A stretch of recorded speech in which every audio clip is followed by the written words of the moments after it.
हिमाचल प्रदेश सरकार ने निराश्रित बच्चों को चिल्ड्रन ऑफ स्टेट का दर्जा दिया। राज्य सरकार इन बच्चों को हर महीने पॉकेट मनी देने के साथ बाहरी राज्यों का भ्रमण पर भी भेज रही है। शिमला से भी चिल्ड्रन ऑफ स्टेट को चंडीगढ़, आगरा, दिल्ली और गोवा के भ्रमण पर भेजा गया। इन सभी राज्यों से घूमने के बाद चिल्ड्रन ऑफ स्टेट वापस शिमला पहुंचे और मुख्यमंत्री सुखविंदर सिंह से मिले। इस दौरान बच्चों ने मुख्यमंत्री के साथ अपने भ्रमण का अनुभव साझा किया। मुख्यमंत्री ने कहा कि सरकार ने निराश्रित बच्चों को न सिर्फ चिल्ड्रन ऑफ स्टेट का दर्जा दिया बल्कि उन्हें उनका अधिकार भी दिया है। सुख आश्रय योजना के तहत राज्य सरकार इन बच्चों को केवल संरक्षण ही नहीं बल्कि बेहतर भविष्य के लिए आवश्यक अवसर भी प्रदान कर रही है।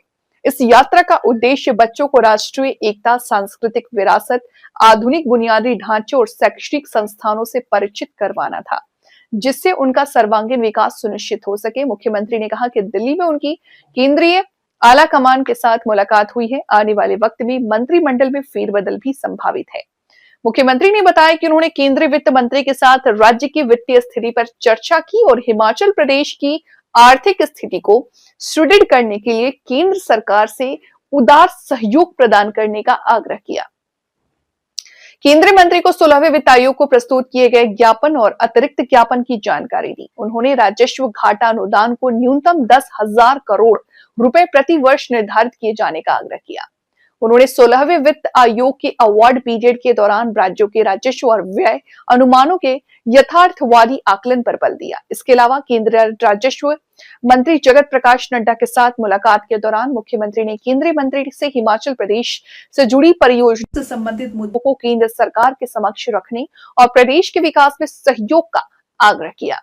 मुख्यमंत्री ने स्वास्थ्य क्षेत्र में सुदृढ़ करने के दृष्टिगत केंद्रीय मंत्री से विस्तृत चर्चा की। उन्होंने स्वास्थ्य अधोसंरचना के विकल्प से जुड़ी परियोजनाओं सहित आयुष्मान भारत योजना में केंद्रीय सहयोग का आग्रह किया। हिमाचल प्रदेश की सरकार ने 3 साल पहले उन बच्चों के लिए एक कानून बनाया जो बच्चे अपनी माता को खो चुके थे, अपने पिता को खो चुके थे। और इस कानून को जब बनाया गया तो ये सोच रखी गई कि इस प्रदेश में कोई भी बच्चा अगर अपनी माता को खोता है, अपने पिता को खोता है, वो अनाथ नहीं कहलाएगा। उसकी सरकार ही माता है, सरकार ही पिता है और चिल्ड्रन ऑफ द स्टेट का दर्जा उनको दिया गया।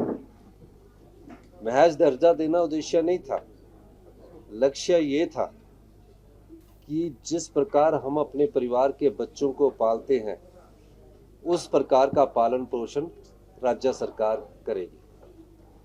और इस प्रकार के पालन पोषण के लिए इन्हें जो स्कूली शिक्षा उसमें भी महत्वपूर्ण योगदान और अच्छे स्कूलों में पढ़ने की दिशा में आगे बढ़ाया जाएगा।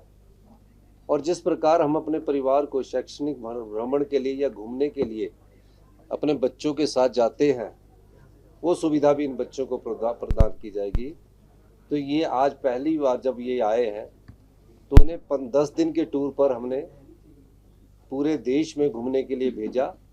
इन्हें वोल्वो का अनुभव करवाया गया, इन्हें वंदे भारत का अनुभव करवाया गया, ताजमहल दिखवाया गया, रोज गार्डन दिखवाया गया।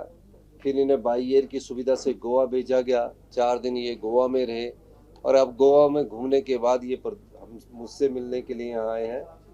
और मुझे बड़ी खुशी है कि जिस योजना का और जिस लक्ष्य की पूर्ति के लिए हमने ये कानून बनाया था वो सार्थक सिद्ध हो रहा है। बच्चे हैं हमारी संपदा का एक भाग, इनको भी मिलना चाहिए। प्रदेश की संपदा पिछले 40 सालों से कुछ वर्गों के हाथ में थी।